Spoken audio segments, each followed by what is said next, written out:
Switzerland, we are joined by the 2020 recipient of this prize, by Valentine Michaud, the French saxophonist. Hi, Valentine. Nice to see you here. Hi. Nice to be there. And in Berlin, I cordially welcome the cellist Kian Soltani, Valentine's predecessor from 2018.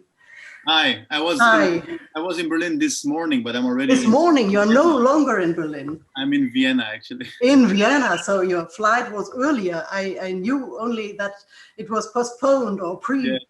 Yes. I don't know. Some confusion. Yeah.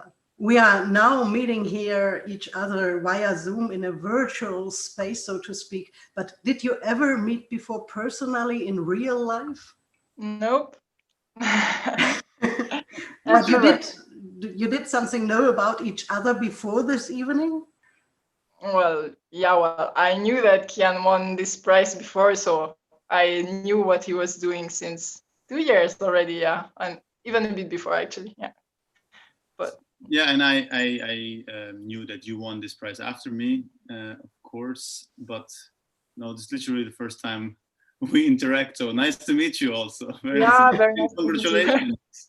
Well, you never attended a concert or a CD or something else of each? Actually, no. I mean, I'm following on Facebook, so I heard some videos and so on, but never live, so. Perhaps Kian can give you some advice because he has 2 years more of experience as a prize winner. I mentioned, Kian, you have received this prize, this Credit Suisse Young Artist Award 2 years ago. It is one of the most prestigious prizes for musicians of your generation, I think, because it includes a cash award of 75,000 Swiss francs, and you were given an opportunity to perform with the Vienna Philharmonic at Lucerne Festival. What did this prize mean for you, and how did your career develop since then?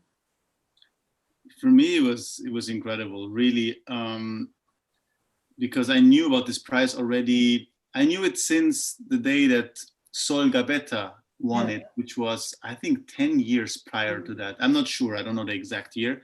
Well, it was way before that, maybe 10 years before I did, maybe even more than that, I was a very young student at that time, maybe not even a student yet. And she won it, and it was so prestigious at that time already.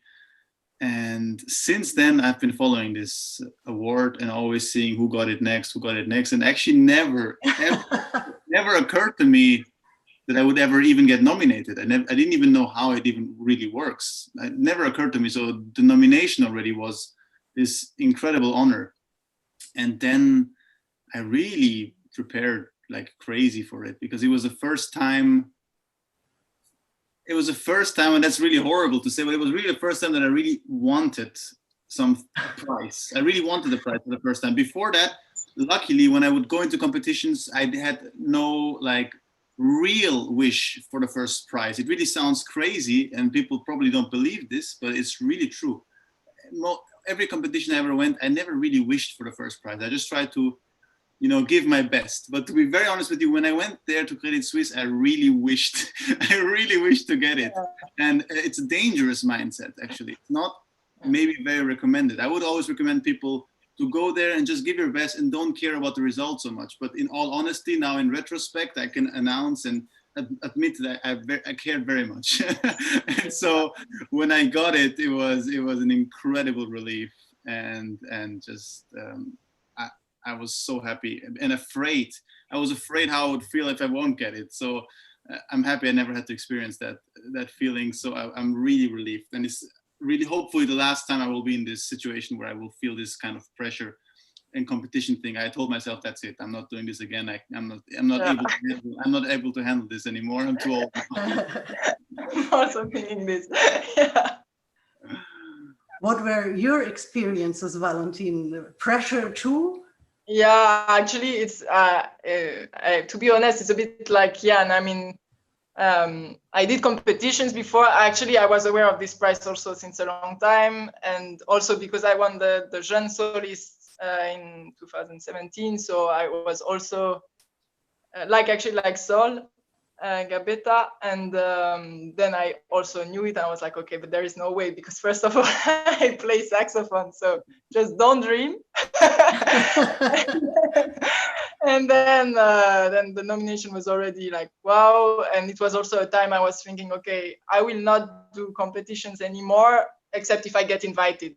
And then, of course, I received this. I was like, okay, of course, this is my last, and I want to nail this one. So I also practiced a lot. And of course, when I went, you cannot avoid to wish to win it, because of course it's such a huge opportunity. So even if you try hard to be in the mindset as usual, like just you do your best and it will be fine, and the important thing is to participate. Of course, deep inside, it's hard to avoid like the winning thing. So it was also a huge surprise and a huge relief, because also because it's an unusual instrument. So I was really trying not to expect anything, because I was like, okay, but yeah, just don't dream too much, because it has always been like very well settled, established classical instruments, except actually Simone, who was percussionist, who was my hope. I was like, yeah,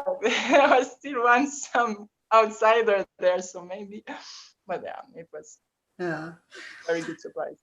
Unfortunately, you have received this prize in 2020. That is the year of Corona, and Lucerne Festival's summer program had to be cancelled. So your appearance with the Vienna Philharmonic cannot take place this season.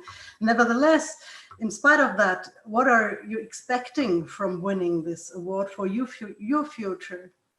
Well, it's anyways huge exposure. I mean, of course, it was very, very sad news that this cannot happen this year. I hope that it will happen next year. We'll try our best. Yeah, let's see what life brings. But in any case, it's a huge step for me and for the instrument, because it's one of the only major competition that we can take part eventually. So it's very good for me, because I couldn't have won any very big worldwide settled competition otherwise, because I couldn't have taken part. So to me, it's still huge exposure. I don't know yet what it will bring exactly, because it's really recent, and because of course the next months after this were very shaky because of all this crisis. So it didn't really move so much since, but I'm confident with the future. And anyways, what's there is there. So we'll see. I mentioned the cash award of 75,000 francs. This is a lot of money. Kian, how did you make use of this cash award? What did you do with it? It's all a secret. Secret. No, it's actually quite simple. I told myself that when I came to this audition, competition, whatever you want to call it, I had a bow that I liked very much, and I played the audition with this bow, but it wasn't mine at that time. I was just borrowing it, and it was kind of like a lucky bow or whatever, and I liked it very much, really. So I told myself, if I get it, I will buy this bow with the money, and I did. Basically, that's what I did exactly, and I have this bow now, and I'm still playing it, the same bow that I played the audition with, and that is my bow ever since.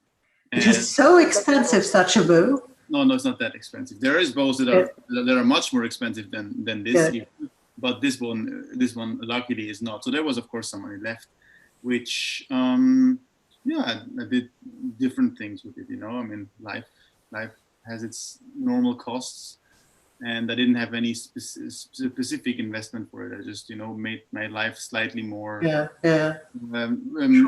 sorrowless or like worry less. It just made it a bit more comfort, which is a very good feeling also. But the bow was the big investment that I did with the money. And Valentine, your big investments with the cash award? Well, for now, it's not spent yet, but the plan is to invest in some projects. I have some that are on the way, so it will most probably go there. I have a movie plan, like a music movie sort of clip, but a bit more evolved, like short movie, which will most probably be an investment, and also some other transdisciplinary projects that I started before and that I keep developing, so new things ahead. So this is my plan, to invest in this kind of project. So performances, basically. You mentioned before that it is quite unusual for a saxophonist to win this award. Which role does your instrument, Kian and Valentine, play for your career, or in general for a soloist's career? Yeah, I don't know. I mean, a saxophonist is not normally playing in an orchestra, only occasionally. Yeah. I see what you mean now. Yeah, well, yeah. You go. Yeah, well, for me, it's very important because the choice of the instrument is quite determinant, because it's quite rare, let's say, in the classical world. So I am lucky because I'm making my way in this classical world of soloists, of recitalists, and so on. So to me, it's actually luck to be also like the strange instrument, because it's also an advantage that people don't really know the repertoire, so they are surprised. Hopefully they are happily surprised. But of course it's also more difficult, because you also have to convince people that it's worth it, and that maybe it's nice, even if it's unusual, and yeah, maybe it's worth to try. So now I'm trying to go for the outsider in the classical music, outsider career somehow. But yeah, for sure I won't play in an orchestra ever. I mean, yeah, sometimes there are some small parts, but I will never like be a steady member of any orchestra. This cannot happen. So it's more chamber music and soloist, hopefully a bit. And also I'm also trying to develop this transdisciplinary thing, so I can find another way for this instrument also, to make it a bit more open to the audience. Also because of my repertoire, because the instrument conditioned the repertoire a lot. I mean, obviously I don't have the thousands of amazing concertos that Kian can play. So yeah. Yeah, we don't have thousands either, unfortunately. It's not like a pianist or a violinist even. But I'd say I have it easier. I have it easier than you, because I'm following a tradition. Really, there is a tradition. There's a long tradition of cello soloist career. And also I'm now just in this generation where I feel like the cello is becoming almost like the leader in the string instruments. No offense to any violinists or violists which are listening, but I feel like the violin was always on an extremely high level, whereas the cello is now really reaching a level which has almost not been there before, at least in this quantity. Of course we had Rostropovich, of course we had Casales and stuff like this, but now you look at all of these young cellists and each one of them is like incredibly good. Like each one of them is a unique artist, almost already fully fledged, and they're like 23 years old, 24 years old, and it's incredibly inspiring and encouraging also, and it creates all of these opportunities. And so I think this is an amazing time to be a cellist right now. It's really like this the rise of the instrument right now. I mean, I think it has a lot to do with maybe the cellists that came before and opened these doors, namely Rostropovich. I think is very, very important to name, and he was the one who opened a lot of doors for us to now just go through them. And so I feel very privileged to be born when I was born, and I have much less struggles than maybe the people before me had. And at the same time, I'm also, of course, trying to not just do it the same way like everybody else. I'm really trying to find new ways and to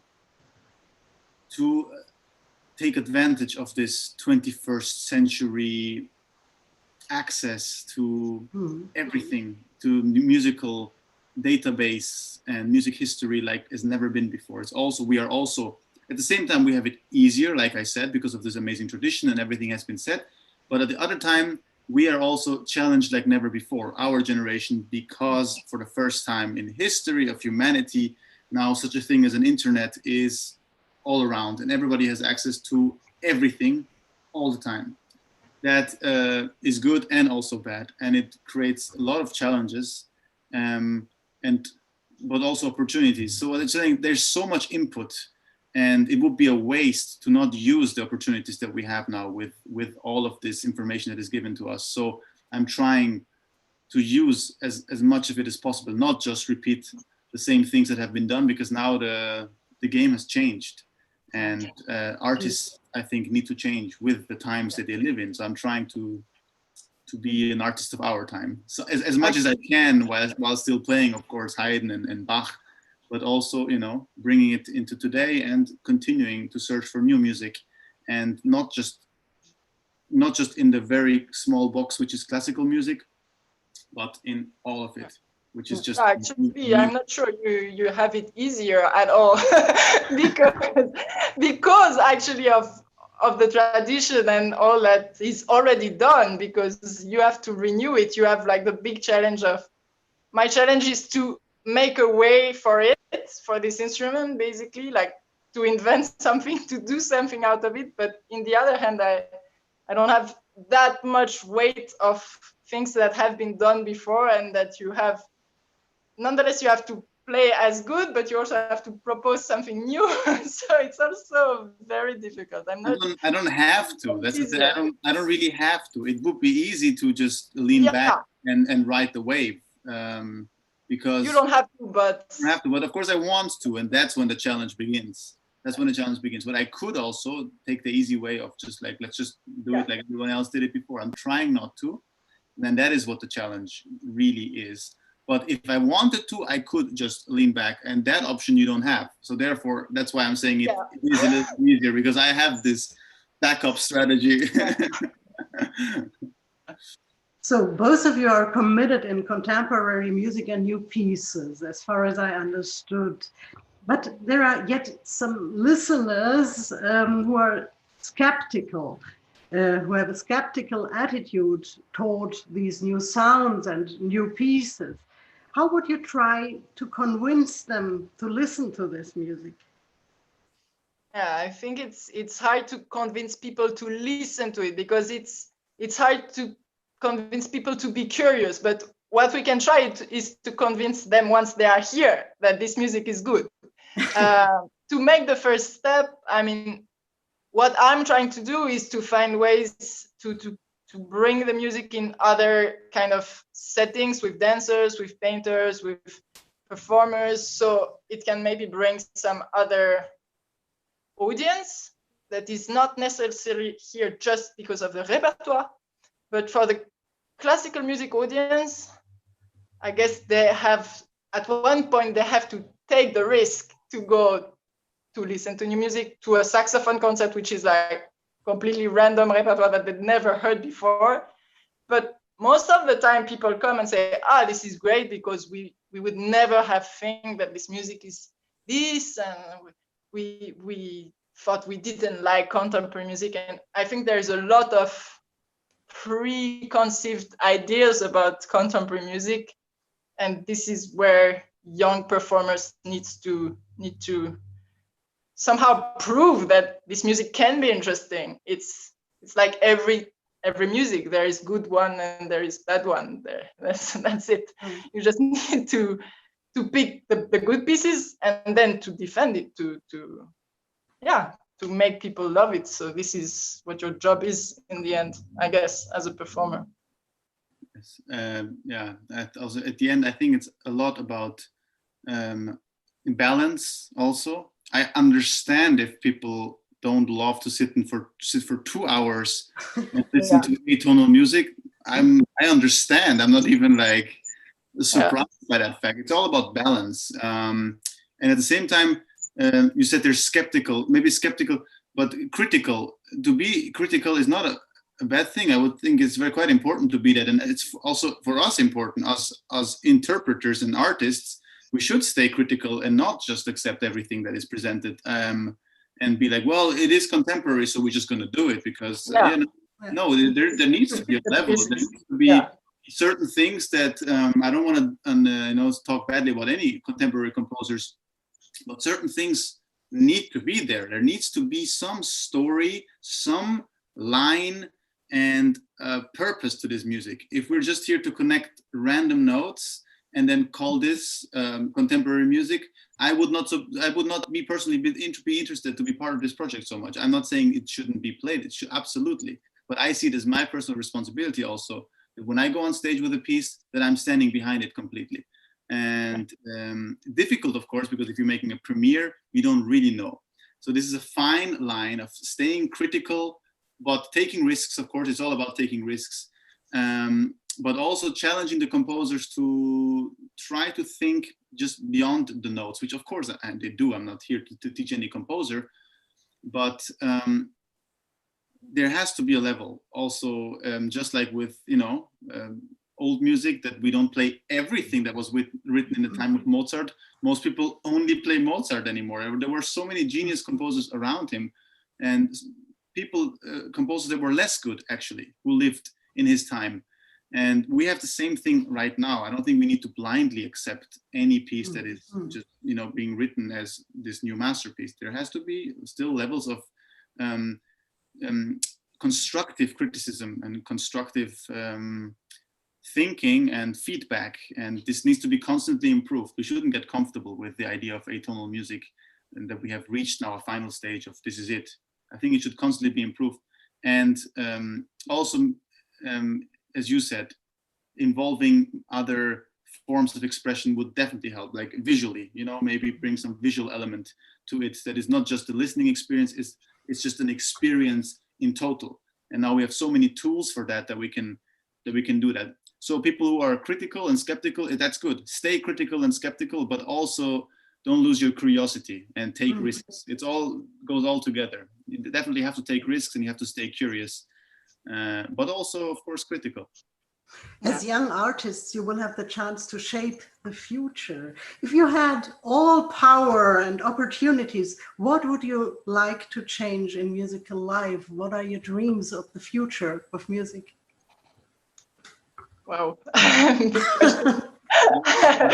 Well, to me, I would like that this classical, so-called classical music world kind of stretch a bit and becomes more open to many things, like firstly towards programming, because, well, this is my concern as a very recent instrument, but for now the contemporary music, although many young composers, young performers are interested in, it's still like the black sheep of the program. Like in a normal classical music concert, you have like the concerto, the symphony, and in between we squeeze some little contemporary piece because we have to somehow. This is a pity, because if it would be like more important and maybe chosen right, you need to pick the right piece, you need to pick, like Kian say, a really interesting piece that performers can stand really for it and make it alive, then maybe it wouldn't be just a small thing smashed in, but it could be a better experience for everybody, for the performers and for the listeners, and then would be more exchange between the audience and the composers, and the audience would be more aware, and maybe the audience would broaden a bit, because to me what is sad a bit is that the classical music audience is always the same, and it's hard to push the boundaries of these concert halls, like in terms of people coming here. So I think there is a lot to do there, like how to bring basically young people to the concert halls, because they don't know this music, and because, I don't know, maybe they think mostly that it's something for, I don't know, for a certain category of wealthy population, or very like high educated musically, or I don't know, but it's a pity because many people could maybe enjoy music and they don't. So I think there is a lot to do there to just make it a bit more democratic somehow. And Kian, what would you do? No, difficult question. I, as a cellist, one big concern of mine is always that's a very technical thing that I'm about to say, is just a question of balance. I'm talking again, I said balance, but in a very different context, this time really volume-wise. And this is a question that is unnecessary to talk about when we're talking about Lucerne and KKL, because it's one of the greatest concert halls ever built. Everybody knows that. But not every concert hall has that acoustic. And not every project you play has the opportunity and the time to spend hours and hours and hours to work on a balance. And not every concert hall has a great, is really the correct size for the type of music that you're playing. So what I don't understand yet is why we don't use modern technology a bit for our advantage to help to bring the sound to everybody in the audience, and not just the first 10, 15 rows who will have a great listening experience. And then the last 20 rows will just get a fraction of that, unfortunately, because that is just how acoustic works. I mean, the sound dies at some point. There's nothing that can be done unless we use technology. So I don't understand why we don't help a bit. I'm not saying I want to play with some amplification and make it into a rock concert. No amplification at all, but a slight just support for the lower rows, putting very high quality support that the sound from the stage also sounds still. I'm sure this can be done in such a tasteful, high quality way. I'm sure it can be done. I obviously don't know all the technical things about it, but there is no way that it cannot be done.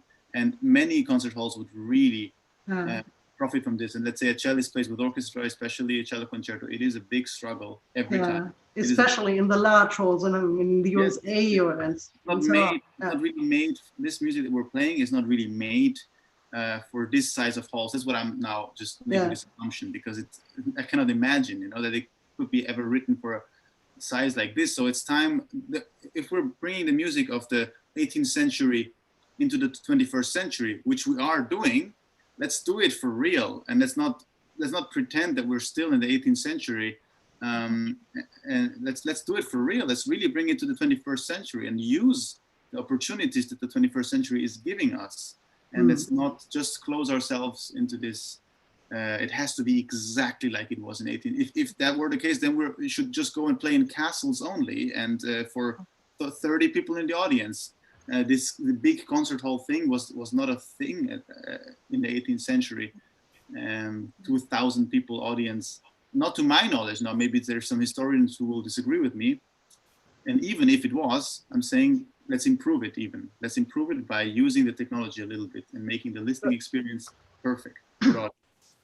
Anyways, interesting idea. Corona thing will maybe also not be the huge concert halls. Maybe it is also evolving. Yes.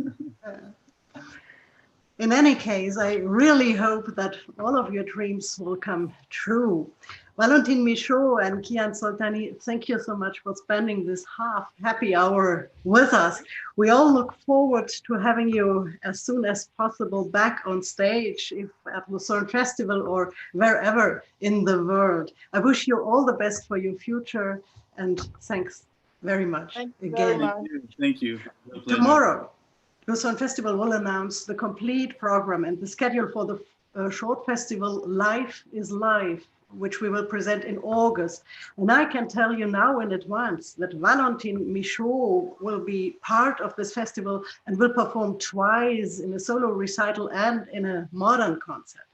Another artist participating in this new and independent festival will be the iconic Swedish conductor Herbert Blomstedt.